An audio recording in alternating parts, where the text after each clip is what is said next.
And we are live. Best Ball with Bindles, special Saturday edition. We are here with a rising star in the Dynasty industry and also a best ball bro, Paul Patterson. We've known each other for a while in the internet verse, but first time meeting face to face over a call. So hope you guys are having a great Saturday, and let's jump in.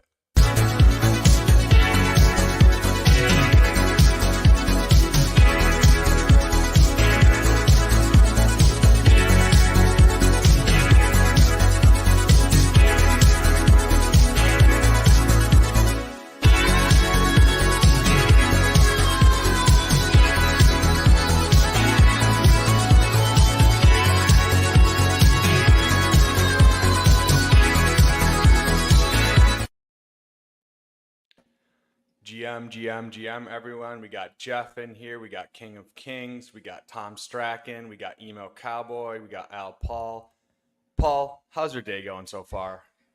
It's going good, man. I finally got outside and did some yard work today. That's been very overdue, and just came inside, updated all my slow drafts because I maxed the mini schnauzer with slow drafts because I had no time to do any fast drafts that day. So every time I don't stop doing anything, I get to sit and make like 5 or 6 picks, and then I jumped on with you. So it's been good so far. How many? I know you're obviously a big Dynasty guy. How many leagues are you in right Mm. now? Because that's like I already kind of feel the slow draft thing, but with my Dynasty leagues of like Yeah, I could always be tinkering or always be doing something. yeah. I think I'm in 21 dynasty leagues right now. So too many would be the shorter answer there, but I yeah, that's a struggle with the tinkering thing. I feel like I'm very all or nothing. Like I'll go 2 weeks and do nothing, and then one day I'll have all this motivation. I'm like, oh, I'm gonna go send out offers for like all these players in every league, and I'm gonna go. I think about a player. I'm like, this guy's overpriced. I'm gonna send out offers to get rid of him in every league, and then I'll ignore it again for a week. Yeah, it's such a weird thing, and like I'm in almost double the amount of leagues you are, so I don't. Um, so yeah, it's weird because it's like I think early on in my Dynasty career, which is not that long, I've only been playing for like a couple years, but I would just like if I had a guy that I thought was overvalued, I would like I need to get this guy off my team. Like I just would like Yeah, immediately like shoot out offers. Now I've kind of reached the point where it's like I'm such a portfolio player where I'm like okay, well, maybe I actually do want some Brandon Ayuk, even if I think he's a little bit right. Like I'd rather right. have the tight ends and stuff in that range. So yeah, it is always hard to balance that, especially and I whatever like add in best ball, slow drafts, fast drafts. Like we're thinking about football all the time, which isn't a bad thing. But Yeah, all the um, time, dude. And it's like it honestly. Sometimes I think that the dynasty stuff does help with the best ball stuff, just sort of like having a better understanding of depth charts and um, where the upside comes from with some of these players. But it's also a lot to manage sometimes. so yeah, you started your YouTube channel. What it was like probably like two or 3 months Mhm. ago now. Yeah, late February. Yep. Yeah, dude, because I really like it's really stood out to me because it's like there's so much dynasty content out there, and I feel like the way you present it, and like obviously I knew you're a smart guy before that, but like Mm. your editing, your presentation, like I think really stands out, and it's obviously led to a lot of subscribers very fast, but I think it's 100% warranted, and like I think you're on a great trajectory. So yeah, really just appreciate what you've been doing, and I know you're a best ball bro as well, so I wanted to have you on and just kind of Yeah. chop it up with you and get your takes on some stuff. Yeah. Well, thanks, man. I appreciate that. You've been a big supporter. You're always one of the first people to drop a comment or whatever when I put a new video out. So I know you hit that bell. But yeah, it's definitely been a journey. I didn't expect it to take off quite so quickly. If anybody is watching and you want to check it out, you can just search Pure Potential on YouTube, maybe Pure Potential Dynasty or something, but it should come up. Link is down below as well. Yeah. Okay, perfect. Thanks. Yeah, so I've just been doing like a lot of dynasty strategy stuff. I think is where my strength is, and I think that was a big thing for me starting out, is like figuring out where I can add value for people, and I think that that's definitely the area that I've latched onto more so than like player takes or anything like that. Yeah, I think that's what is like so it really stands out about it is that like I feel like there's so many like rankings videos or whatever, just like kind of more Yeah. evergreen general content, but it really does like make you think about like how you're approaching Dynasty. And I think whatever it has mass appeal, so it's been huge. We got Tom Strachan in here saying I love Dynasty and get bored of it. It really like I feel like you either love Dynasty or you just hate it. Like I know Tyler, emo cowboy, has just been like he used to be in leagues and he's just like I Mhm. just can't do it anymore. And then we got Tom with the super chat, the 499 pounds. What a Uh, goat. I don't know how much that is in USD or CAD, but I was just in appreciate you, Tom. England, so I can estimate. I think it's about like $7 probably, or Wow, 6.75, something like that, big US time. dollars. Wow, we made it. Yeah, it's um, expensive. Yeah. it is expensive, yeah. So yeah, so how much like switching over to best ball, Mhm. you how long have you been playing best ball? What kind of like right now, how many have you been doing this year? And kind of just what is your like general like strategy approach to best ball? Yeah, so I started best ball probably 2020 on Underdog. I don't remember what the first year was that Underdog like actually got Steam, but like around that time. And I was mostly just doing like the enclosed drafts, like the 12-person drafts, because I wasn't in that many leagues. I didn't play a lot of like redraft. And I was like, this is great. I love drafting. I can just draft all these like redraft teams against people, and then like maybe I'll win money. And then over the next couple years, I started like dabbling a little bit in the tournaments, and then I started listening to all these different podcasts, like Ship Chasing and stuff, where they're talking about the tournaments, and realizing that like nothing they're talking about is applicable to those enclosed tournament, like those enclosed teams. And I was like, you know what, I'm gonna just do the, what's the point, let's just try to like win some real money. So I started doing the tournaments. I never really did Best Ball Mania, and I still really don't, just because I don't have like a massive budget for best ball, and I'd rather draft like more teams and have more, Sure. bullets. And so I don't do a ton. I'm excited to do one today with you, but yeah, this is my highest volume so far this year that I've done in tournaments. So like I've already maxed the first mini schnauzer. I maxed the there was another one that was like a $5 tournament. I did the golden one, the golden two. I did the pug. So, and I've got those 20 slow drafts going now. So like I've definitely been doing more. I'm trying to like pick certain contests and then get a lot of entries in, rather than like two or three entries, every time they drop a new one.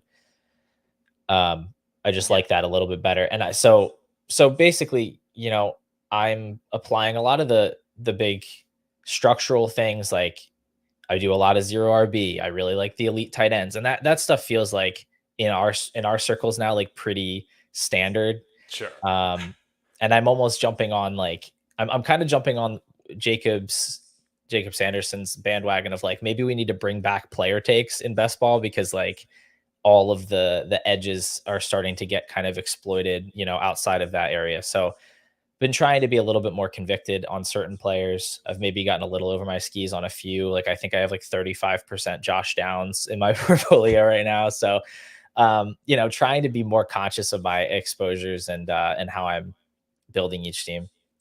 The real question is if you're following Jacob's takes on best ballers, what is your Brock Bowers exposure? Is it over 30%, or I'm just joking? But It's too low actually. It's only like, I think it's only like 12% right now, but I'm actively, I got through my first wave of drafts, and then there was like 2 weeks where there weren't really any contests I wanted to do. And I started building this list of like, these are the players I need more of when I get into another wave of drafts, because I do this thing where I like have this conviction, and then I see, ADP values, or I see players listed a certain way, and I'm like, well, I'll just mix this guy in, or I'll take this guy because he's a good value. And I like end up not getting exposure to the players that I actually want. And so I'm trying to be more conscious in this next wave of drafts of just like getting the guys I want, not like reaching, aggressively, but not being like, well, he's, the third guy listed down, so I'll get him in the next draft. Like that's not gonna happen. And I don't have enough bullets to just like get exposure to everybody. So I'm crossing guys off my list more or less in some cases, and I'm trying to be more aggressive targeting the guys I actually think could matter. yeah, I think that is like really the way to go because I was talking with emo cowboy on a stream like right after New Year's, and we were kind of doing our New Year's resolutions, And yeah, one of the things we were talking about then as well was just like if we get like Rashad Bateman and Traylon Burks had like injury news coming into the year and we still like we're not fading them, and it's Mhm. like when we get like consistent a drumbeat of like information, we really should just like take it and run with it and just kind of remove players from the player pool. So like Yeah. even if you just do that, that's gonna change up your exposures a little bit. But then if you also have kind of your player takes in there as well, I really do think that is the way to go. And like obviously there's some people who are just kind of more like I want balanced exposures, and then there's the people with an 80% Chase Claypool. So there's a whole spectrum of like way that people Yeah. draft. But I find myself a little bit more on the player takey side, and I think I've had to reel it in a little bit over the years. But Yeah, you can definitely go overboard with it, but like Jalen Waddle's a guy where I thought he was a good value, but I didn't like I didn't process like how much more I liked him than other players in that range. So it was like I was taking him the most of guys in that range, but now, I wrote him down as like a guy like get him, be aggressive towards getting him. And by the time I got into all these slow drafts, this dude's going like 15, 16, 17 in all of my slow drafts. Like the whole, all the best ball bros that have big platforms, I guess, have been talking up Jalen Waddle. And now I can't get him where he was going like 26, 27. And I only, I'm over the market. Like I think I have like 15, 16%. But I wish I had like a really strong stance there because he was kind of an obvious candidate to get more expensive in later drafts. And now, obviously these are like enclosed drafts. It's not like Best Ball Mania where it's closing line value. So I'm still taking him at his higher price, but it would have been nice if I could like really have gained more of an edge in those earlier contests when he was just totally, totally mispriced. get those Sklansky bucks, yeah. Yeah. Yeah, something that I have like thought about a lot is like I know in Dynasty, like with kind of we talk about wide receiver glob, Yeah. nesting dolls, like all this stuff. It's like I think within tiers in best ball drafts, like it almost does not matter. Like there's like a tier basically from like the second round to like the fourth round where the wide receivers are like pretty much the same to me. Like from Yeah. um and I think like within those tiers, like if you have a guy and you want to bring him up, whatever, even if it's a full round within those tiers and it goes for all different positions, like I think people should be a little bit more loose in doing that. Like I think people are so tied to ADP, and I think like that is something that we can take for Dynasty where it's just like these guys are all the same. Like there's no Yeah. difference. I think, and I've definitely been guilty of that, but it's like, how much difference is there really between like Drake London and T Higgins? Like honestly, I like Drake London. Like I think he has a higher absolute ceiling just based on how that offense is arranged. But like it's really not that hard to picture T Higgins just flat out scoring him, and he's going, two full rounds, more than two full rounds after him. So it is definitely pretty flat in there, and nobody feels like a good second round pick, which really makes me kind of hate having the back end picks like back like 10, 11, 12, because I feel like I'm getting a player that's just as good at the end of the second round, but I also have, Jamar Chase or Justin Jefferson or whoever. Whereas if I get the back end pick, it's like I'm getting Garrett Wilson instead. God forbid, Jameer Gibbs at the 12 spot if there's no one else I can take. And then I'm getting a guy that's just as good, like I'm getting Drake London or Marvin Harrison or whoever I just don't think are like objectively a tier ahead of Waddle, Adams, Ayuk, or whatever you're getting at the end of the second round. Yeah, it's such a weird dynamic. It's like someone has to go in the second round, but Yeah. so I definitely think that like you said, like if you want to push up Waddle or there is a guy that you just love and you want to push him up, like I'm perfectly fine with that. Okay, we got some more comments in here. We got Fantasy Football Garage. He's been doing late night streams. I was up until 3 a.m. last night and he was still streaming. Oh, So go check him out. We got Jeff T in here. He says player takes matter most for later rounds. Most of those players will be zeros. Yeah, I was gonna say like definitely like if you have player takes later on, like Xavier Leggett for me, and you were talking about Josh Downs, they go in the same range. I love yeah. both of those. Like if I could have like 30-40% of those, Mhm. like I just think they're really good bets at that cost. Yeah. Funny thing about those two guys. So I just imported the teams I have into Michael Dubner's free exposure tracker, which is like amazing, by the way. If anybody I goes to saw my that. Twitter profile, I retweeted it, but it's a really cool way to visualize what kind of teams you're building and stuff. But I was looking at my exposures, and there's like a black hole um, that is just Josh Downs and Xavier Leggett are just like sucking out all the exposure of everyone else because they're like 35% Downs right now and 24% Leggett, and every single other player around them is like 0, 0, 0, 2.9, 0, 2.9, 5.9, 5.9. Like it's just red all around because they just keep taking those guys, which will work out great for me if they hit, and if they don't, then I'm gonna feel stupid. But also, like, who wants to draft Brandon Cooks, or who wants to draft Jerome Ford or Jahan Dotson? Like, not me. Definitely not the. I don't mind Jerome Ford, but like he's definitely like Mm, the upside versus those two receivers is like not doesn't seem comparable to me. So yeah, what you're yeah. talking about Josh Downs. What like give your Josh Downs case? Yeah, I Um, mean, the Josh Downs case is that he graded out really, really well in reception perception. He actually had pretty strong peripherals as a rookie, especially if you look at the context of like suffering an injury in the middle of the year and a couple games after returning that were below his marks the rest of the way. But you can definitely see like some strong signal that he is a good player. He's in an offense that I think has a really great offensive mind behind it in Shane Steichen. I think it's going to be an efficient offense. I think it's going to be a fast offense. And so, like, looking at the wide receivers going in that range, I just think from a talent standpoint, he's just mispriced. And like, I think there are concerns about his snap percentage. Like, is he only going to play in 3 wide receiver sets? What's the passing volume going to look like? But I think those are just more floor concerns. And like when I'm drafting for a tournament, I don't really care about the floor concerns. I care about the ceiling. And the ceiling there is so much higher for him, in my opinion, than all the wide receivers going around him, other than like Xavier Leggett or something where we also, don't know his talent level, but he's going around guys that are like confirmed bad or confirmed, mediocre. mid, yeah. Like Jahan Dotson's going right behind him. That dude had under 1 yards per out run last year, and he's playing with a quarterback that's going to be just as is probably going to throw less than Richardson in an offense that's designed worse. So I don't get his price. That's really the whole thing. I think he should be going 2-3 rounds earlier at least. Yeah, I think it's similar to like the thing in Dynasty where we just kind of like bet on the talent and not the situation.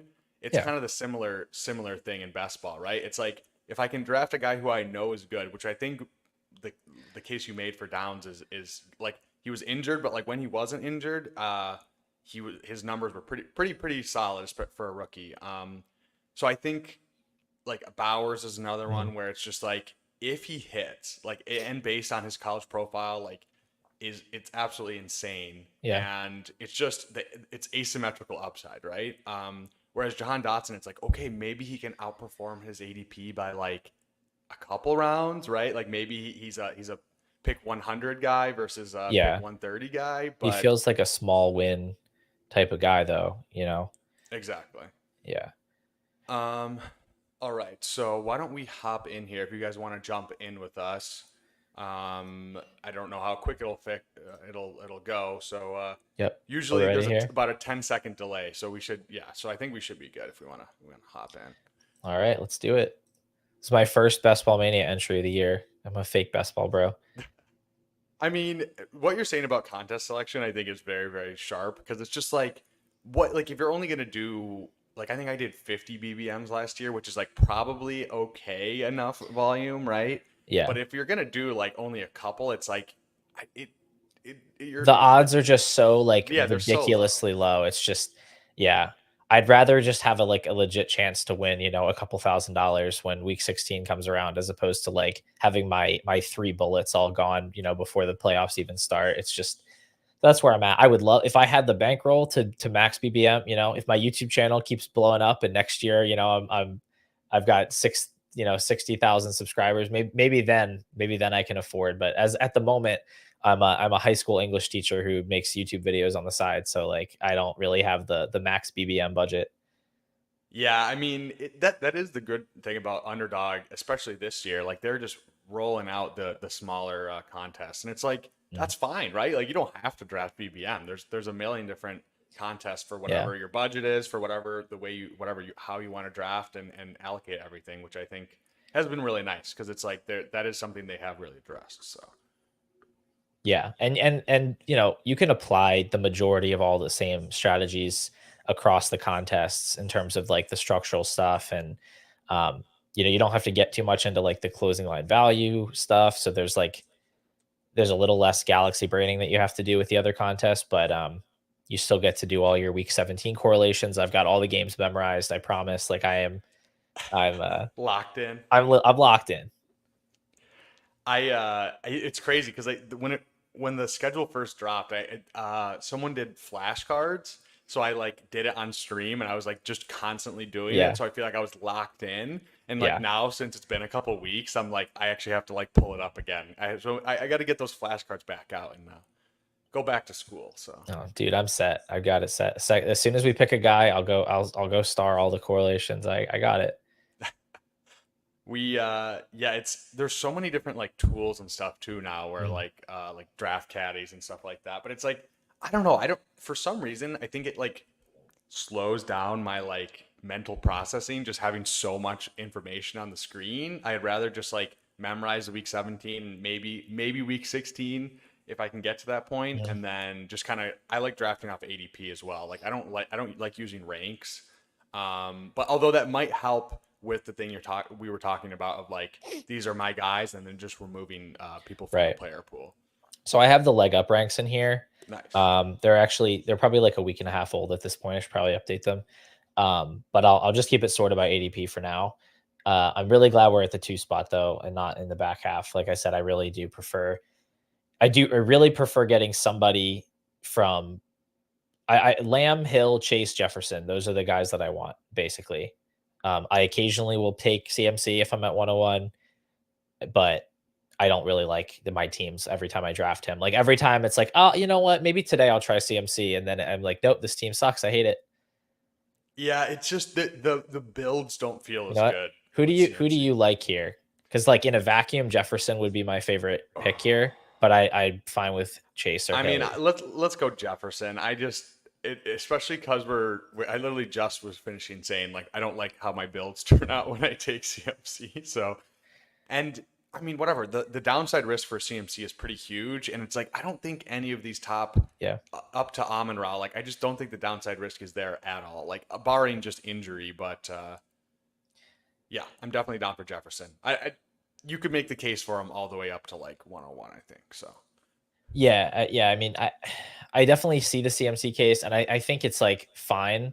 Um, if it's just the draft environment that makes it so hard to take him. Really, it's just like you need to get wide receivers. Like it's all about wide receivers. They're all getting pushed up, and you have to take wide receivers. And when you take CMC, it like really locks you out of certain things that you can benefit from later. Like when running backs fall, and there's other running backs that have nice prices that come later. I just really like the way the teams look when we go or wide receiver at the top of the board. Yeah, it's not even like so much a player take, it's more just like a structural take, like you Yeah, said. exactly. Like he could definitely go out and be the RB1, but it still might not matter. You know, if Jefferson or Chase or whoever smashes, now you're talking about, okay, what's the 2v2 between that wide receiver and the running back that ended up being, you know, your RB1 versus CMC and the wide receiver you got later. And when you look at the wide receivers that are going to be there at the end of the second, they just don't have that same type of exciting upside that you really want to see. Yeah, and like Bijan and Brees, like we talk about legendary upside, like I think both those guys have like a pretty good shot to outscore CMC.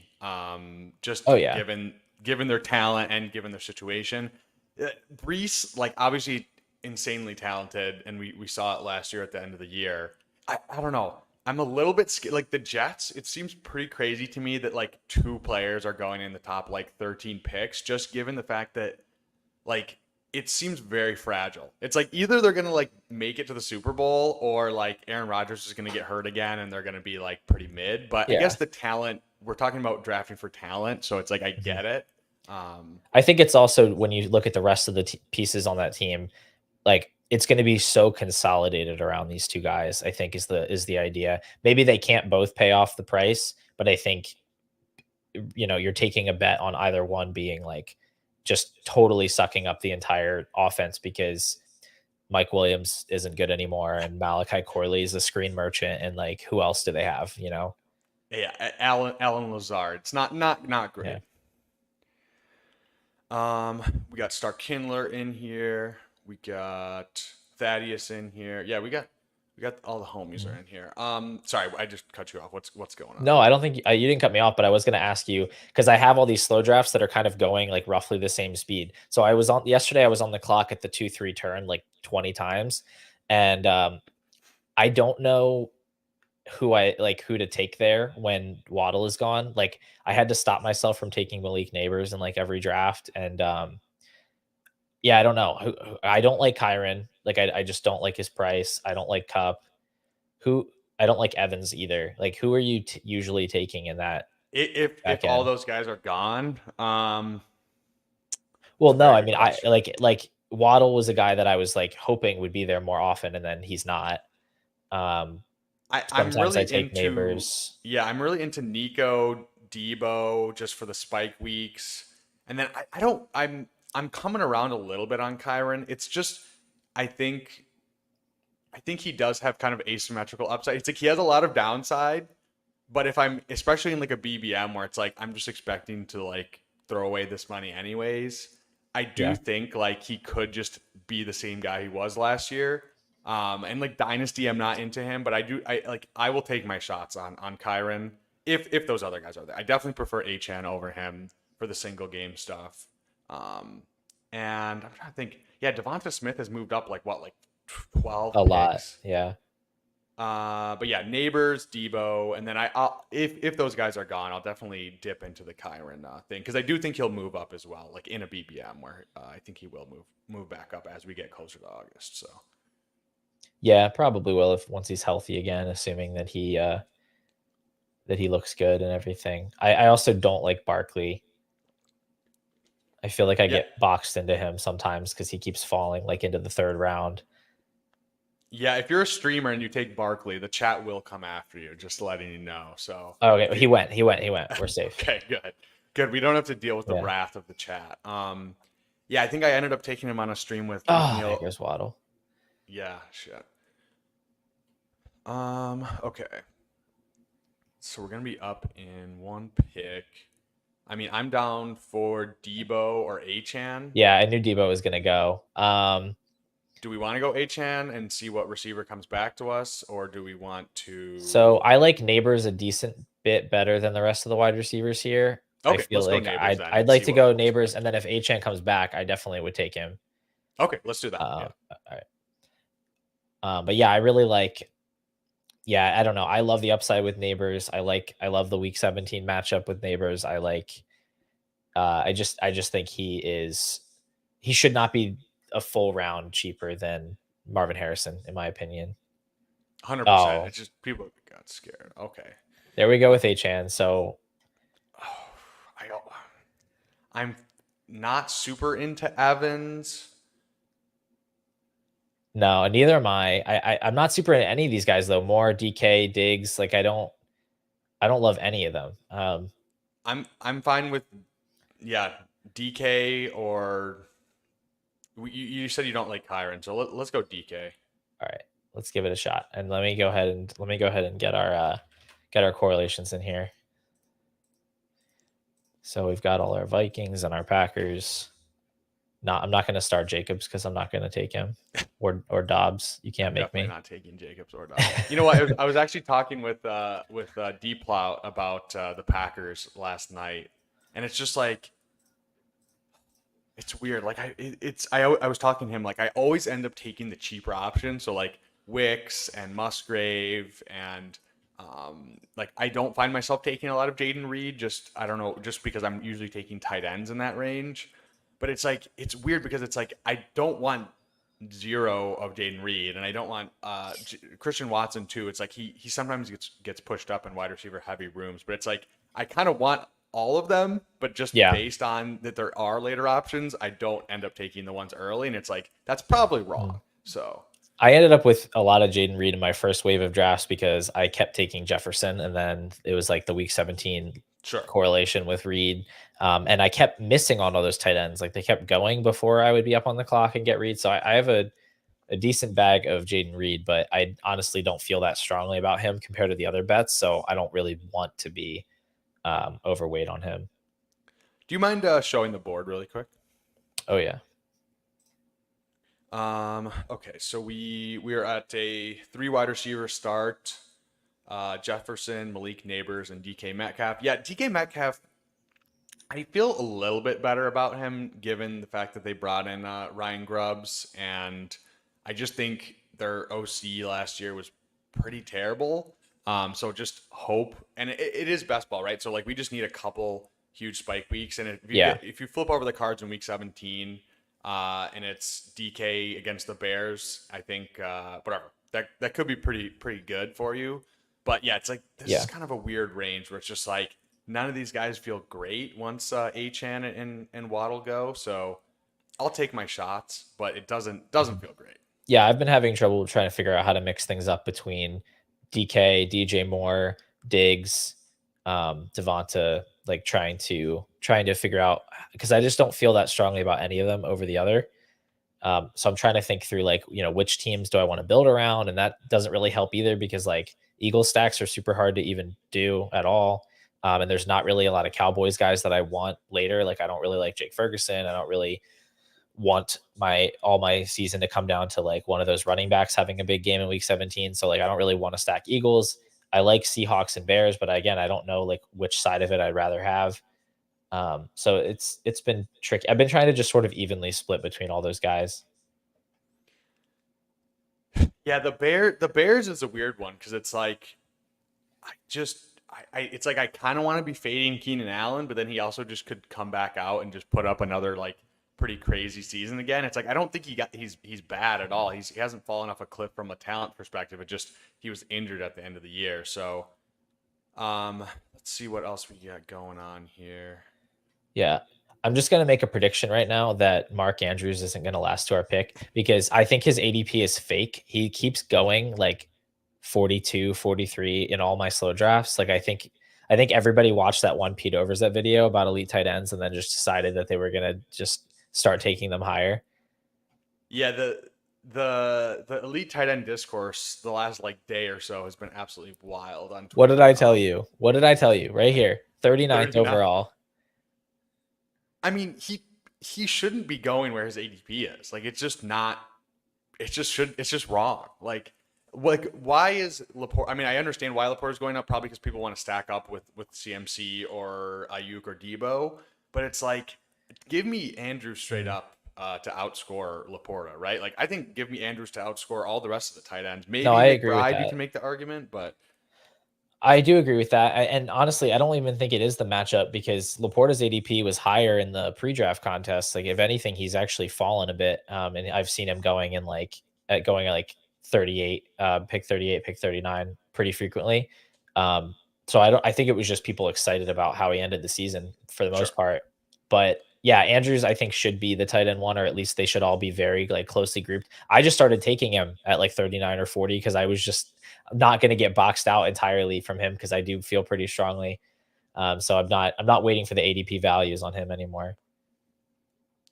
Yeah, and it's also you can do some wonky stuff and try to get like Lamar and Andrews because I mean they were going like at the 2-3 turn last year, right? So it's like I'm fine doing some weird ADP stuff within those like whatever that third fourth round if you want to Yeah. get both of them and get your exposure to that stack. All right, we do have some fun stuff coming up here. We're up in a couple picks. Yeah, I'm looking at. I mean, I like McBride if he makes it to us. I like building around. I like building with through the elite tight ends, and I don't see there's no like clear game stack stuff that's sticking out to me. Yeah, if he Um, falls to us, I'm definitely down for that. Lamar with in building out a backstack without Andrews or Flowers doesn't feel great. And then these receivers don't feel great either. How do you feel about Kincaid? Like I'm pretty neutral on him. It's like I want my exposure, but definitely don't believe in like the talent as much as a McBride or a Andrews. yeah, I never feel. I never enjoy clicking him. Actually, there's the ADP right there. I never enjoy clicking Kincaid, but I do it sometimes. Usually though, it's like I already have. All right, let's go McBride here. Hell yeah. Usually it's because I already have like Garrett Wilson or Brees Hall or something, and I'm like, well, I might as well just build out this little week 17 stack and get like the last tight end that's left. But I don't go out of my way to pick him up.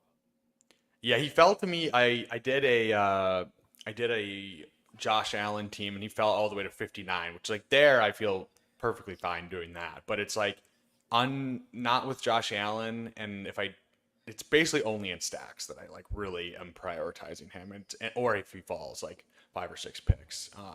Just it's Yeah. like he had a good rookie season, and like he does have the upside to be the one there, but it just seems I know Mark Andrews is good. I know Trey McBride is really good. Let's see. All right. So we have Keenan and Reed would both be correlated there. If we want to grab either of those two, we can Let's see. we I'm could fine also go. going. Mhm. Yeah, do you want to go McLaurin? We could build out a. We could see if Jaden Daniels would come to us later on. I do like having the option there, but also I don't know about. Amari Cooper ADP value is yeah. Yeah, I don't mind that because sorry, I kind of just went with it there, but because of the time running out. But I No, just I'm realized good with like Cooper. Yeah. I like opening up like some later quarterback stack options, and I do think Cooper's like a pretty fine value in the 5th round, and I like their week 17 matchup. So I it's a good way to get some Cooper. I don't really have much of him, but I think he's a pretty decent bet there.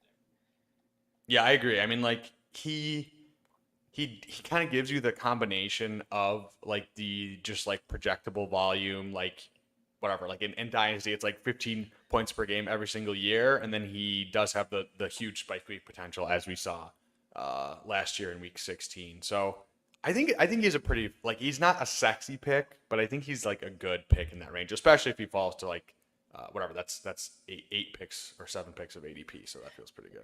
Yeah, like I don't think his ADP should be ahead of McBride or even like ETN or anything like that. And like I prefer Christian Kirk, but like all those guys were gone. His ADP is 10 spots higher than Keenan Allen, Jaden Reed. So it's like, do we really want to pass up on him there just for the correlation stuff? We can get Bears later. We can get Bears later. We can get Packers later. Definitely get There's a Packers lot of later, yeah. options. Yeah. So it's like we don't need to force it there.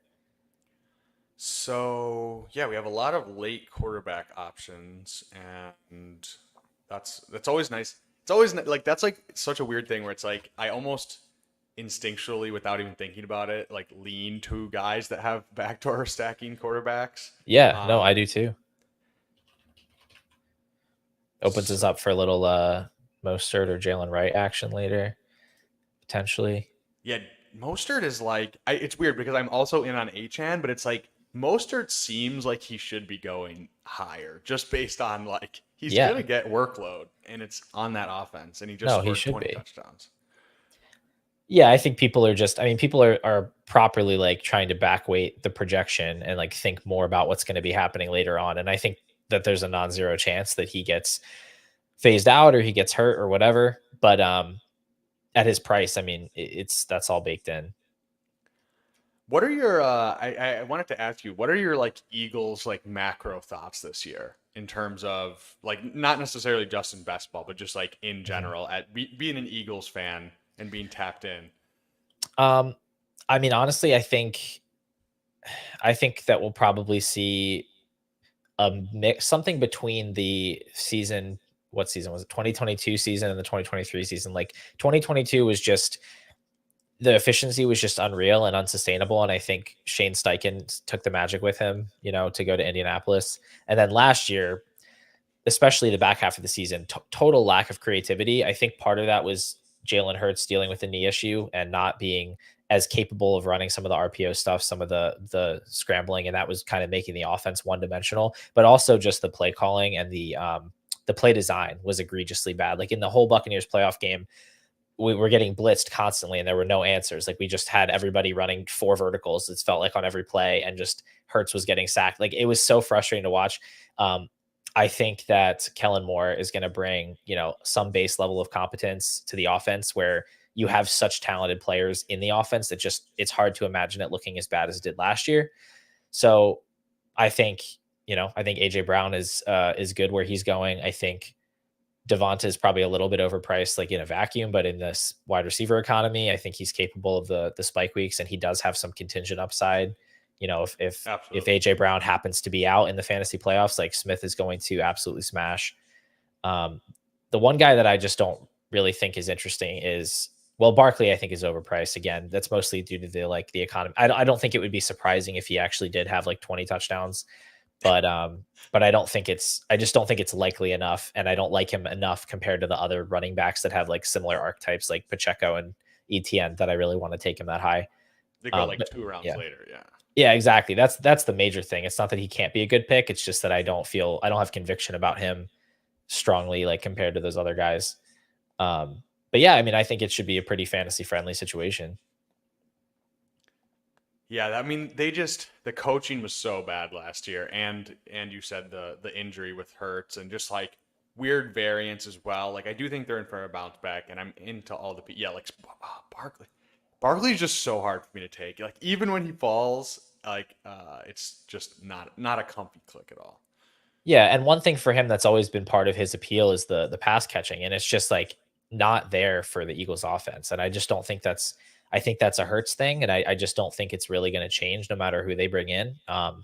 Like Swift is a good pass catching running back, and we did not use him that way. I don't think Barkley is such a force that he's going to redesign the offense. Like he's not such a threat in the passing game that we're going to funnel touches away from AJ Brown and Devonta Smith to give to him. I just don't think that that's how a Hurts led offense is ever going to work. And so I No. don't think he has that sort of upper percentile outcome available to him that he had in a more regular drop back type of offense. Yeah, and like it's weird because I feel like so much of like like I do think Saquon is a good pass catcher, so don't get me wrong, but it's also like so much of like what we think of that is tied to the like anchoring to his rookie year where he just got like Yeah. a crazy amount of targets from Eli Manning where we're like, okay, he's like an amazing pass catcher. It's like yes, but also like that situation was Yeah. perfect. Yeah. He's not like Christian McCaffrey. It's more so that he is Explosive. capable of catching the ball and then he does really cool stuff after he has it. Like it's not really that he's like some A technician. route runner, yeah. Yeah. All right. I was hoping Adunze or Kenneth Walker would slip to us because those would both really fit what we're doing here. Yeah. They didn't, so we're looking at wide receiver here. I'm not taking Kamara with the weird stuff going on. I don't I don't mind Aaron Jones, but he doesn't excite me here. I'd probably be looking honestly any of these guys, Hopkins, Thomas, Deontay, JSN, Watson. I'd be fine to Um take two of them. Why don't how do you feel about JSN? Do you want to take one of these vets and then I don't JSN? I don't know if I want to take JSN with DK. I don't know if there's Okay. their Okay. success. Let's go Hopkins or I like yeah, let's go Hopkins. Hopkins. I like Hopkins. And It's then another backdoor stack we can build out. yes, I like Hopkins. I yeah, okay, JSN goes. That makes me Do feel we want to better. go Watson just for the bring back? Yeah, Brian Thomas is also a bring back now with Hopkins, so we could go either way. Do you have I mean, Um I let's think I go let have less. Go ahead. I was gonna say Watson or I was gonna say BTJ just for the rookie upside, but they're actually more similar than I realized now that I'm like pitting the two against each other. Yeah, they are similar. But you know what? I went Thomas because one is ADP is higher. Two, there's still Packers we can get later, and like we can get the literal best wide receiver in the NFL, Dontavian Wicks, in a couple rounds. And also, if we wanted a Jacksonville bring back, like I don't want Gabe Davis later. I'd rather just get Brian Thomas, and that opens up Trevor Lawrence as well. So I Sure. think that all works for us. Yeah, this is the ultimate backdoor stack team. We have JJ McCarthy, we have Daniel Jones, we have Geno, we have Watson, we have Will Levis, and we have T Law. Like that's Yeah. So we're pretty set up crazy. to maybe go three quarterbacks later, which is probably good because we might need to go a little extra heavy on running back with the total lack of running backs that we have so far. Sure. Do you mind pulling up the board really quick? Yep. Okay, so let's see what else is going on here. I don't think anyone's in here with us. So I think we can speak speak freely, which we have been anyways. But Yeah, I know. I was gonna say I haven't really been playing it very close to the vest here. no, no, you're good. Honestly, I think we're fine. I don't think anyone snuck in here with us. Um, Dude, that Jacob randomizer was absolutely like golden. Did you watch that I yet? did, yeah. That was hilarious. We had there was the one guy drafting Jacobs every single round. There was a guy drafting Canadian players. When I saw Chase Claypool go 7th overall, I was like really confused at what was going on. And then I realized later that they were just taking Canadians, Josh Palmer and Chuba Hubbard and all that. So that was pretty funny too. We have a question here from Josh. How do you feel about Schoonmaker? Well, I know they just took him like super high in that randomizer draft. Took him like 4th round. No, I'm just kidding. I don't I genuinely can honestly say I have absolutely no thoughts about Luke Skinmacher. I didn't really know who he was as a prospect, and I didn't really nobody I listened to was like, yeah, you got to get this guy. I haven't heard any buzz about him. They gave Jake Ferguson bigger snap shares throughout the entirety of the season, so like I don't think that they were really impressed with what they were getting from him. I think he's just one of those like weird trivia question tight ends that is going to exist for a while. Like, hey, which tight end went in the second round? Him and Brenton Strange somehow both went in the Yeah, second Bretton round. Strange. That made no sense Yeah, whatsoever. it was a strange pick for sure. So yeah, so I have no thoughts about it. I mean, probably a guy you can keep on your taxi squad in Dynasty if you want, but I don't know. I don't expect him to really ever do anything. Josh is saying he was hurt. It's like, I mean, okay, Was it but okay? Jay Strez says he'll do the gentle. It's not the gentlemanly thing. It's actually the police will come SWAT you if you are in a stream draft and you don't say that you're in here with us. Oh, So I'm there just he letting is. you know. He's right next to us. Yeah, I'm just letting you know. Like I'm. You can do whatever you want. It's a free world. It's a free country. But I'm just letting you know the repercussions. It's a free country, but you will go to jail. That makes sense. That makes sense. No, he's been standing right behind us the entire time. That's crazy. That's okay. Now we know. Now we know. Um, What's he working on over here? He's got a nice little squad. Lamb, Smith, Pickens, Ladd, JSN, Oh, he Kincaid. heard us talking about taking A-Chan on the way back, and he said, no, no, no, not today. Yep. Fair enough. Well, at least we're not competing for any stacks other than, if we want to take Gino later or something. But Yeah, we have so many late quarterback options. yes, a lot of guys that I definitely prefer to Gino. I don't mind Gino, but I was listening to a show where they're talking about like, maybe there's some risk he doesn't actually start at the end of the year if they're out of contention. And I was like, that made me a little bit nervous. Yeah, now we've reached the point in the draft where it's just all running backs and quarterbacks, and there's a lone Cortland Sutton here at the top of the queue. Dude, I'm just praying that one of these running backs can fall to us because we really need a little bit of luck here to build out a semi-respectable room. Yeah, I had Billy Jones who writes for Spike Week on, and he's like exclusively doing zero RB drafts. And so he was saying like he was even pushing it sometimes to like the ninth or 10th round for his first one, which seems a little bit thin. If you attack it with volume and get like whatever 7 or 8, it's like I can Yeah. understand it. But yeah, definitely if you can get one of these top 3 guys, Mm. that feels a lot better than. I'll feel better about those types of teams like later in the summer, but right now it's like I'm like pretty convinced that every running back you take after like round 6, like 15, could just not do anything this year. Yeah, Like, because 15. we have no, like, it dries up so fast where we don't even know like who has a job or whatever. Like, I'd rather just wait because there's still going to be gross running backs going there in the end of the summer, but at least I'll know they're gross running backs like with jobs. Now I can get like CEH and Elijah Mitchell or something, and like those are guys I'm pretty sure have jobs, but otherwise it's tough. It's the Wild West. Yeah, Our after friend like Rusty has way too much conviction that Rasheen Ali is going to be a thing. No, why would you take Swift from us like that? come Right. on. Let's go Mostert here. That Yeah, seems let's go pretty Mostert. right. That Yeah, makes sense with our build. perfect sense. We get that early season production because everybody else we're going to take is going to be a hope and a prayer. Old and crusty. Do you want to also go Pollard here to go with the Tennessee stuff? I feel like in terms of volume, I feel yeah, like it makes sense. I'm not generally yeah. I prefer Spears like at the 80 at the cost, but I think it makes sense on this build, especially Yeah. no running backs and then these two, and then yeah, we feel a little bit safer taking the guys that could be complete zeros later on. So I think these guys make sense. Just that they can get us through at least early in the season.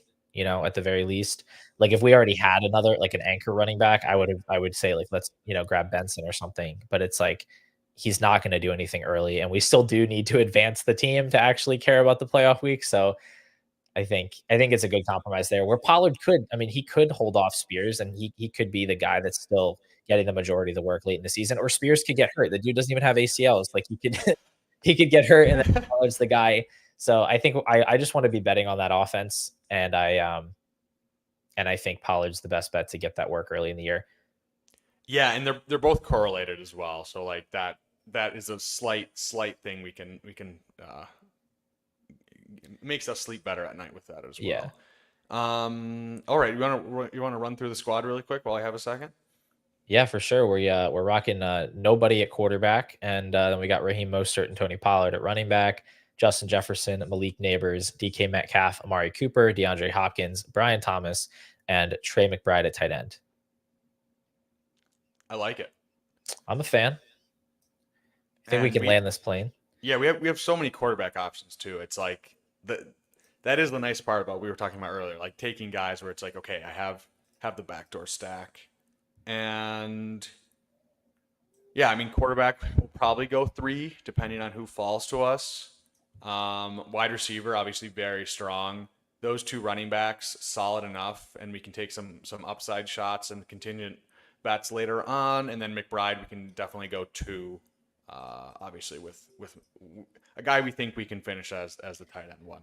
Yeah, man, I'm so all in on Trey McBride. Like I've been trying to acquire him in Dynasty too, as much as I can. I think I'm up to like 20%, 19%, but it's like I'm just I think if anything, bringing in Marvin Harrison just like makes the offense better. Yeah. Kyler another year off the ACL, and I think their coach is pretty sharp. So yeah, I'm pretty all in on Arizona this year in all formats. Yeah, I've got pretty high exposure to them across the. I have like almost 50% Kyler Murray in Dynasty, because I just kept getting him when he was super cheap last offseason, and he still doesn't. His value still hasn't recovered to the point that it should have in most spots. So I haven't really been trading him either.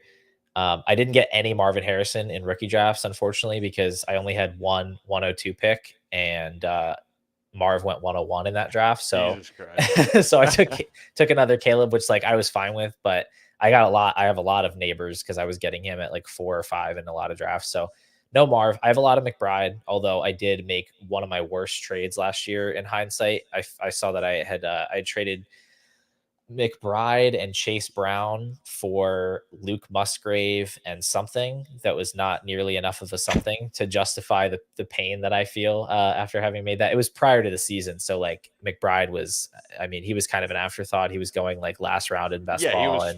He was like a 15th But round pick, 13th round pick. yeah, Yeah. but it does sting a little bit. Luckily I still have a decent bit. Yeah, Kyler, I think at one point I was at like 35%, and then I think I slowed down a little bit. But it's like, dude, he should be going at the 1-2 turn or higher probably. Like him versus A-Rich is probably a wash. And I've like had to like physically like stop my hand and like pull it back from just like drafting him in every single startup I'm in. So Yeah, it's tough. Um, Looking at the board here, I mean, we're still a little ways away, but I think there goes one of the guys I was looking at in AD Mitchell. But I think maybe Lawrence here, if he makes it to us, would be interesting. yeah, let me see. We're up here. Chase Brown's another running back that I really like. He doesn't correlate with anybody on our team, but I do think he's just a good bet on his own. Yeah, he's a really good upside shot. I had Ben Gretsch on the other day, and he was like, he greatly preferred Chase Brown at cost to Zach Moss. Just like Yeah. there's been a lot of running backs that are like fifth, sixth, seventh round or like undrafted the last couple of years, and it's weird too. It's like second year. It's like they find like nothing really, they don't really do anything the rookie year, and then the situation changes and they actually get some work, and then they really break out. So I'm very into Chase Brown as well. I'm also fine to take Javante If he falls to 13 us. picks after ADP if he's there. Yeah, like I get the concerns with him, but I mean, Sean Payton did voluntarily give him 270 touches off of an ACL tear, so I think maybe the thought that he hates Javante is a little maybe overblown. Yeah, I agree. Yeah. And yeah, that's another guy that Gretch was talking about, was just like they might like just lap the field in like running back usage. So it might just be kind of OP to just have a guy on the offense, even if Javante only gets like 40 to 50% of the actual like touches. There's going to be All so right. many touches. There goes Um, Chase Brown. I say we go Javante here and then yeah, probably take Lawrence on the way back. dude, Um, that this running back room has fallen to us so nicely. yeah, I think that we really were able to dig ourselves out of that hole pretty quick. Um, I'm open to pushing quarterback again if you want to. I just I happen to be mean, high on Lawrence in general. yeah, let's go Lawrence. You know I love Josh Downs. Like I'll take any excuse, but I I mean, dude, if you want to push it, I'm fine pushing it because we have so many options. Let's go Downs. Let's do Downs for the bit. Or you it's getting me, it's making me a little anxious. I okay, don't know. I get a little scared on the quarterbacks if I the push it back too door. far. I'm not as brave as maybe I should be with that. Where I'm thinking like, oh man, like I only have a few best ball mania bullets. Like, what if all our quarterbacks If get you miss sniped? it, yeah. I'm a little bit of a coward that way, but I just feel like this still sets us up if we want to take, if we want to go like Watson Levis or something late or something. Like I think we can still do that if we want to. Yeah, no, Yeah, that's fine. I'm still fine going three, especially with our build. Like we're only going to need two tight ends. We have six wide receivers, so we could be done at seven, and then just hammer some running backs as well here. Yeah, that feels good. yeah, I like it. And again, I'm big on Lawrence this year. Like I think I just think people are maybe underestimating like how much he could bounce back from last year. Like I feel like we've all seen the video at this point of all of the drop touchdowns, but like Yeah, it's been making the rounds this multiple dude, times. this dude can ball. Like they're going to throw a ton and he has good weapons. I mean, I know we said that last year, but they didn't end up actually being all that good. Like I think Kirk's healthy. They bring in Brian Thomas. I think he adds an element that they didn't have in the sense that he's a deep threat that can catch. And yeah, man, I don't know. I just think he has the same sort of upside as like you know like the fact that we got him 4 rounds after Jordan Love is like absurd to me. Yeah, they're almost exactly the same, and I think if anything, I think T Law is better. I mean, like the Jordan Love thing is so crazy. It's like there is a crazy upside, but it's like it really was like what, like 8 games, and it's like he could regress back to Yeah, I mean, if he was a guy that ran, it would make more sense to me. Where it's true. like, oh, you can unlock this passing upside and he runs, but like Trevor He Lawrence didn't run runs at just all. as much as Jordan Love. Like Jordan Love had like 200 something rushing yards last year. Like he doesn't. Lawrence is more of a goal line threat, if anything. So I think they're a wash in that regard. They're going back to back basically in dynasty startups. Sometimes Love goes a little ahead of him, but I don't know. It seems weird that this is the one place where the market has decided that Jordan Love is so much better than Trevor Lawrence. And it's not even a weapons thing because all of Lawrence's weapons are going fairly high as well. Kirk goes 100%. before Reed, Ingram goes before Packers tight end. So it's not like the stacking options are dragging up Love. So I don't actually get why Lawrence is going so far after him, but I don't mind it.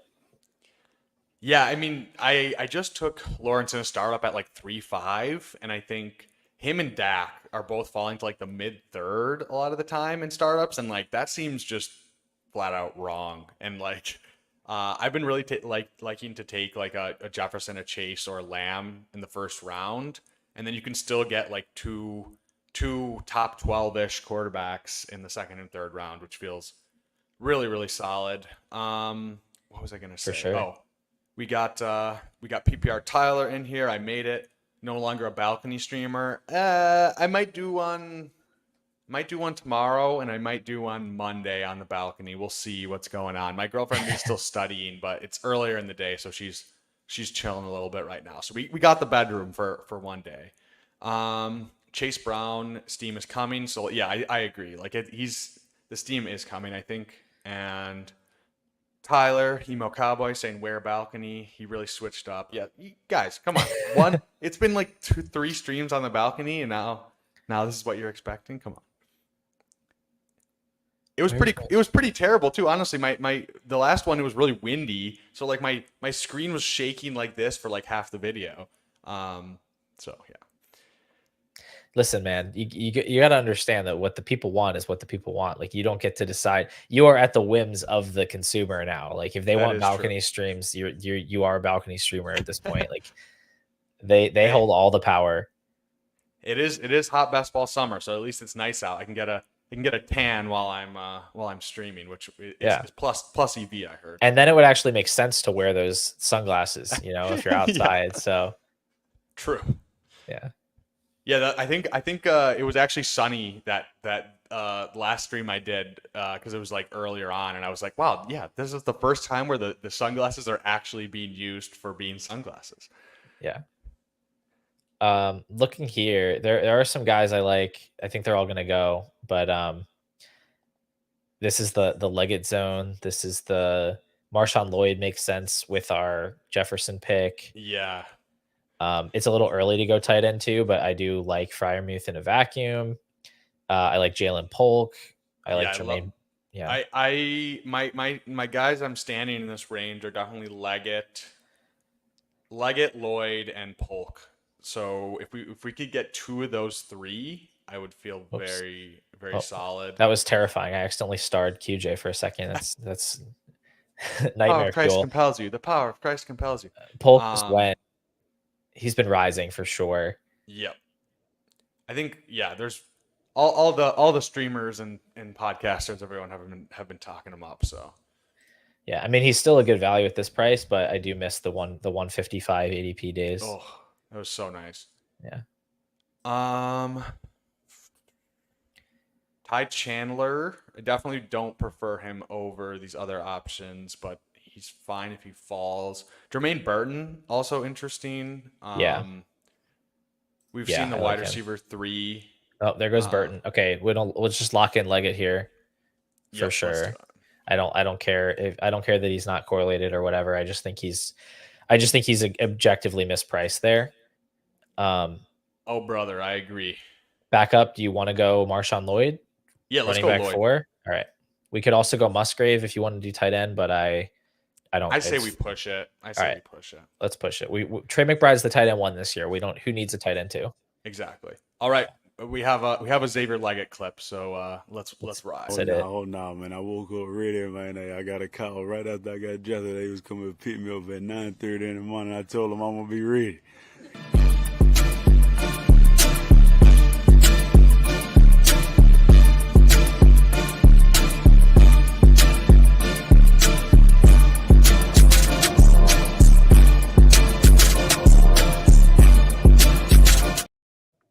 Yeah, this has reached like ship chasing levels of like Sky Moore. Like I gravitate towards taking. I already liked Leggett, and then I made a clip for him, and now it's just like I'm pretty much taking him every single time. So. I just want to play the clip. No, this team's pretty sick though. I am a fan of what we're building here. Dude, the way that these running backs like those 4, like that's a very solid 4 for an 0 RB build. And we still have some more picks to add to that. Getting T-Law stacked up, and then Trey McBride, like this is very balanced, and we still have some. We could get 3 QBs all stacked up, and an elite tight end, and very good like early season running back production with some upside shots with Javonte falling to us and. What are your Marshawn Lloyd thoughts? Because I feel like I'm getting more and more into him, and it's also like I don't love Jacobs, but why don't you? Yeah, I mean I don't. So my thoughts on Lloyd are like I don't have any strong talent based take with him. It's just I think that this is a good offense. I think that Matt LaFleur wants to use multiple running backs, and I think Lloyd has at least a fantasy friendly skill set in the sense that he is a pass catcher and he can contribute in that regard. So it's not like I believe in this whole like Aaron Jones role thing and that he's going to come out and be like a 50-50 split from day one. Like they did pay Jacobs and I think he's going to get the first crack, but AJ Dillon is not nothing and they have nothing else behind. So like if Jacobs gets hurt, if Jacobs is ineffective, if Lloyd is better than I think, there's just a lot of outs where he's projected to score, 17 points in week 17. And like, that's something I'd like to have. Absolutely. It's a really good bet at that cost. Yeah. We got Kyle in here saying, what are high player exposures for you? So I'm not sure if he's asking like, what is the threshold that I would consider high, or like, who are the players that we have a lot of?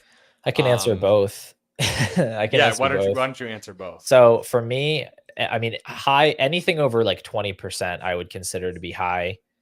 Even if you think like 1 in 12 is 8% basically. So if you have 8% of a player, you're pretty much even with the average person. So like 16%, you now have double the amount of that player than the average person. So that's probably where I get into the range of like, I have conviction on this guy.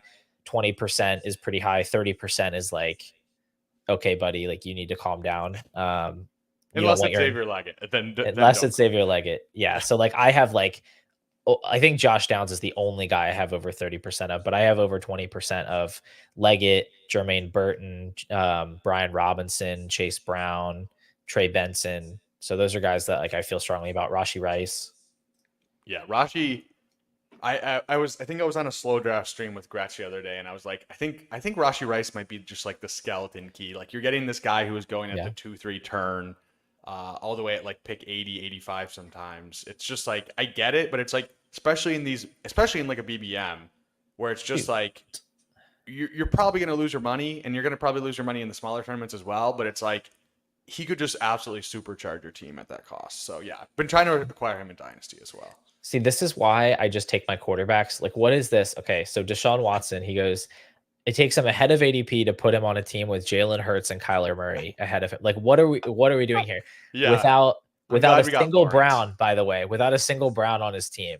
I just don't understand. Naked Watson. That's naked scary. Watson. Yeah, very scary. Very scary. Have we learned nothing? Yeah, so that's kind of why I get a little bit nervous. We do still have Geno in our back pocket as an option. This would be the turn to take him if we do want to grab him as our QB2. I at this point in the draft, like I don't really love anybody that's on the board here. I'm fine with I'm fine with him if he falls to us. Don't mind Levis, but we already have T-Law, so having the guys in the same week 17 game isn't probably optimal, but I don't mind it. I don't mind it either, but I would mind it less like if we had both of them. We probably won't get Levis though if we pass on him here. I guess that would be the case. Yeah, if we have, I mean, let's see what falls to us because I'm pretty neutral. Yeah, so we've got both of them, but we can go. We're not going to take two quarterbacks here. So what do we like at other positions? How do you feel about Bucky? I don't mind him at all. I mean, I think he's similar bet to Lloyd in that there's a questionable starter in front of him, and let's go Bucky and then see what quarterback falls to us. If both fall, then we can. I think I lean Geno slightly, but don't mind either of them if you have a strong take. I do not have a strong take. I mean, I think Geno is good. I definitely think he's good, and I think the NFC generally is like not that imposing. So I think it's pretty unlikely that the Seahawks are not competing for a wild card late in the year. So I think it's a pretty remote possibility that he's actually going to get benched. I agree. Okay, Jay, as I see you with the sharp DeMario Douglas pick, 10 spots ahead of ADP. Let's go Geno. Yeah, let's do it. I just think I just don't get the Sam Howell stuff. He just wasn't good. Like he was good for fantasy because it was just like he was just had opportunity, but like he was not a good quarterback. He was a 5th round pick. He gets traded because obviously they knew they were going to take a quarterback. It's like I just don't.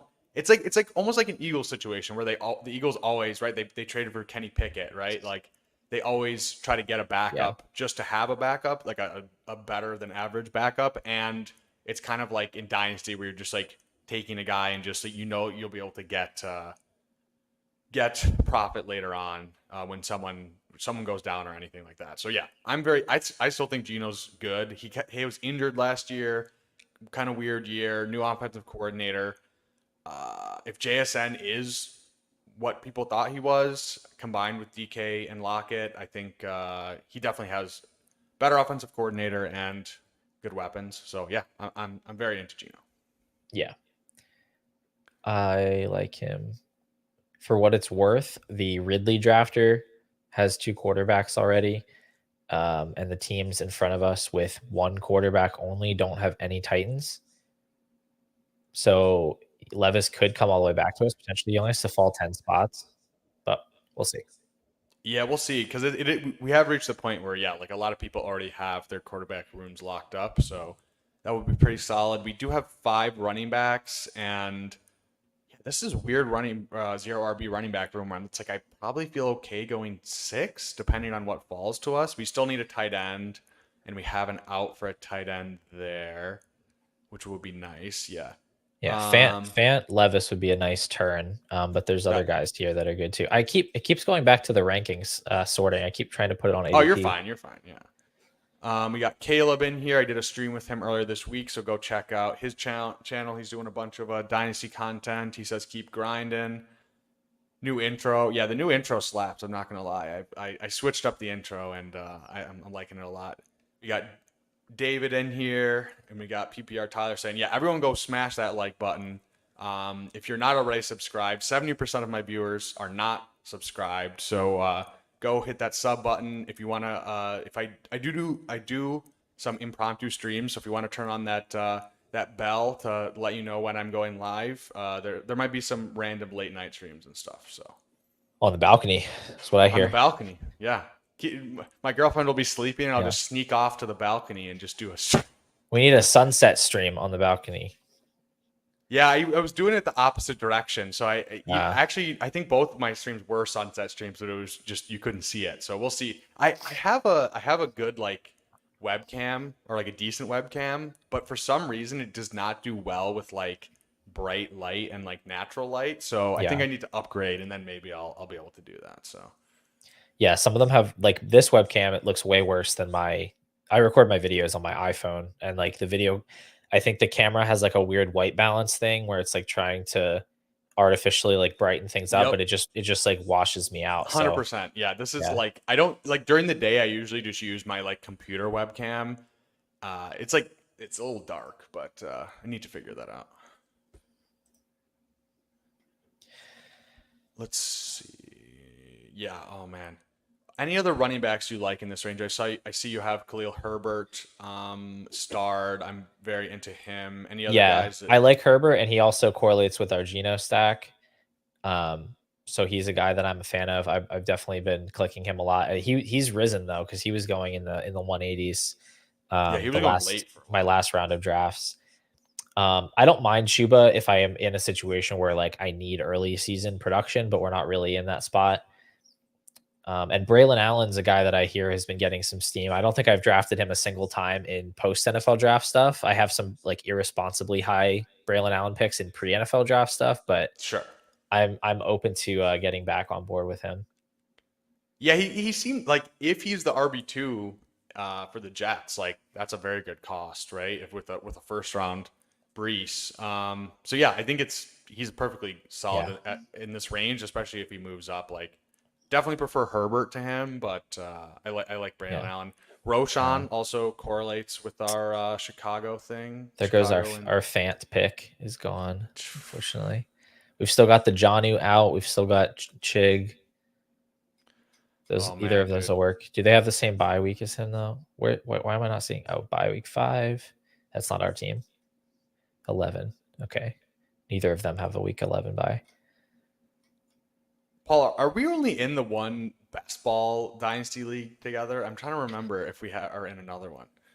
There goes John. I think that is correct. I think we just have the one. The Wild and Crazy Kids 90s cartoon themed best ball league. Yeah, that one That was a fun one this year. I had Achan, which I feel like if you're in a basketball dynasty league and you have Achan, that like it's kind of a cheat code, honestly. Okay, all the tight ends just went. Okay. Shit. So they're messing with us here. I guess we got to take Greg Dulcich. I'm down. You know I'm down. Pull the parachute. All right. Well, in more fortunate news, we can go Herbert, and then we should be safe to grab Levis on the other side. I don't think Jay Strez would do that to us when he already has Dak and Yeah, Herbert. we also have I would float JJ McCarthy with our JJ or our J Jeff pick. We could do that, but let's go Herbert. Because my only like I'm not a huge JJ McCarthy guy at all, but it's like Levis with Hopkins versus J Jeff with Yeah. That's assuming, fair. And we have 2 quarterbacks already, so like the early season stuff doesn't matter as much. So I think that's also fair, where even if he doesn't start right away, we can make that work. So I'm fine with it. It's really just a bet on J Jeff versus like Hopkins and Levis. I don't know. I think just like right, like stacking with your first round pick versus stacking with your whatever it was, 6th or 7th round pick. I think that pushes me over the edge. So no, I mean I think that's smart. If I was doing like a 2 quarterback build and I had like Kyler, I think I would take Levis because I'm starting to get concerned that McCarthy does not play for 5 or 6 weeks.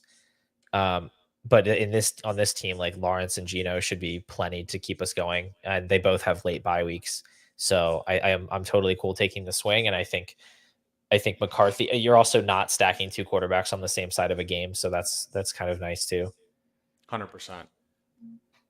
Yeah, I like how that worked out. I mean, Herbert as our RB6, 14 picks after ADP is great. I'm totally in on that. The best ball gods are gifting us with a nice 0 RB room here on stream.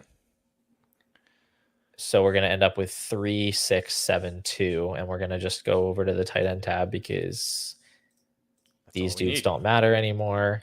So yeah, I mean, Colby Parkinson's the flavor of the week. We could have dueling tight ends in week. I feel like he makes 17. Sense. Yeah, I feel like he makes sense on this build. I was taking Gesicki early, but I'm kind of concerned about the fact that he has like no money on his contract and like probably sucks at football. So that's a little bit concerning to me. I don't know. Is there anybody else here that you find yourself taking? Someone says, Josh says, I have a late idea for later 10, second round. I think he's talking about Schoonmaker. I do find myself taking Jelani Woods, but I'm not sure that's the greatest bet. If I have a Rich or he's a bring back on an A Rich or on the other side, I'm fine taking the shot there. Jatavian Sanders just does not appeal to me at all with like the 4th round draft capital and bad RAS score. Yeah, I don't know. It just doesn't seem like a bet that could really pay off unless it's him and Tommy Tremble and he's just out there playing a K-Dot and just running all the routes. Is Tucker Kraft like off your board due to the injury? We could do it, but I'm not a Tucker Kraft guy. Like I think. Sorry, go ahead. I was just gonna say I'm just honestly I'm not either like a super strong Tucker Kraft guy, but I'm just thinking, we now have this game stack with McCarthy, Lloyd, and Jefferson. Yeah, McBride has a late bye week. Like, if maybe we think that he gets eased in early in the season, and then maybe there's a Musgrave injury, or he just, maybe he does become more the focal point. I don't know. I could see it working out the way we've built this team, but he also just went, so it doesn't matter. We don't have to make that decision. That's good. Dulcich. I have been taking Dulcich. I don't think Lucas Krull is going to be the guy over him. I don't know. Maybe that's just my bias on him. But he's almost gonna return to the field. It's crazy. Finally. I don't know why he's not playing. That's the thing. That's the thing that's freaking me out. Is like, how is he still not playing? But yeah, I mean, it's really hard for me to picture Adam Troutman or Lucas Krull like being a significant obstacle, and the rest of the team doesn't even have weapons. Like, I mean, it's Sutton and Marvin Mims and Troy Franklin. Like, there's so much opportunity for somebody to step up and earn It's some so volume. ambiguous. Yeah. Yeah. So I'm into him. I drafted him way too much in the early stuff. But I think in my pre-draft stuff, I think I had like 40% Greg Dulcich. 40%. Yeah. Yeah. That's a little too much, but I don't mind mixing him in. David is saying JT Sanders produced alongside Worthy and Mitchell. I mean, I don't know if I really even care that much about that. Like, if he doesn't have, like, he was small, slow, and he got drafted in the 4th round. Like, that kind of overrides that for me. But what are your thoughts on JT Sanders? Meh. Yeah, I mean, it's not an offense I'm that excited about. We're not building a Carolina stack. Like, he's not assured of anything in terms of routes or snaps, especially early in the season. I don't know. It's like, it's fine. Like, Yeah. you can do it, but I'd probably do it in a different situation. Like, if I was doing a 3 late tight ends thing and I had like Hunter Henry and K Dot, like, I might take Sanders as the 3rd guy because maybe he has some sort of untapped upside. But right, what we're trying to do here is find a guy to fill in the cracks and like fill in for McBride, and that's not really the type of tight end that I think he is. Yeah, I definitely agree. Yeah, if Parkinson makes it to us, I think that's where I would go. Or we were talking up Dolchich, so I'm down with either of those two. Those would be my preferred options. Yeah, I'm not gonna lie. I think that we could just flip over the cards and Colby Parkinson has like 35 receptions for like 300 yards and 2 touchdowns this year, and like I wouldn't be surprised at all. But Hayden Winks thinks he's a good pick, and like I don't know. I'm open to it. You're the guest. You go with your gut here. Let's do the fun. Let's do the fun thing. Let's live a little. You Live know a what? little, I need to right? make a Greg Dulcich clip. Honestly, I really do. Like, if there's one guy at 18th round that I really do like, it is 3-leg Greg. So Let's check my slow drafts. I labeled all my slow drafts with my first 2 players that I picked. look I at was you. trying You to- are organized as hell. I just did that because I had all these drafts and I was trying to make sure that I wasn't just taking the same guys. So I was like trying to figure out who I had. I wanted to do the thing like our friend David Plout, who does like labels all his drafts with like the exact build and which stacks he has and everything and what date it was. But like I can't. I'm not Don't nearly believe me. organized enough to do that, but Yeah. So let's run through the squad really quick before we head out of here and give our plugs. Let me pull it up here.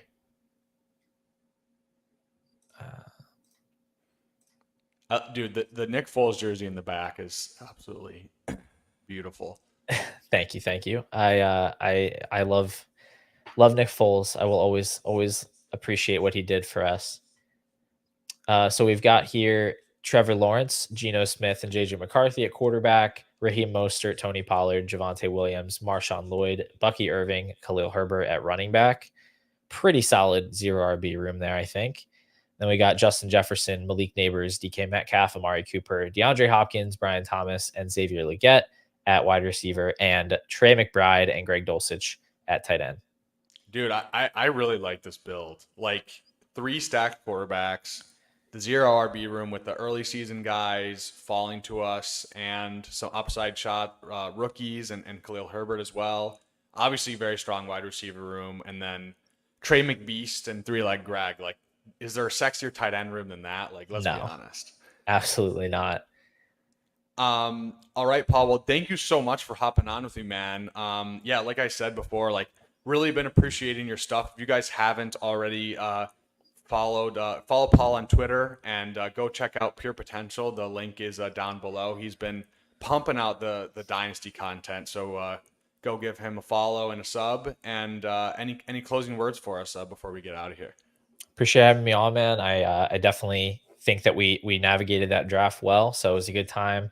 Appreciate you checking some of my biases, and I think we figured everything out. I think we figured it out here with this squad. So I'll make sure to send over your winnings in January. You know, I have your PayPal. I'll send it over to you. But yeah, this was fun. This was a lot of fun, and keep doing what you're doing, man. It's awesome.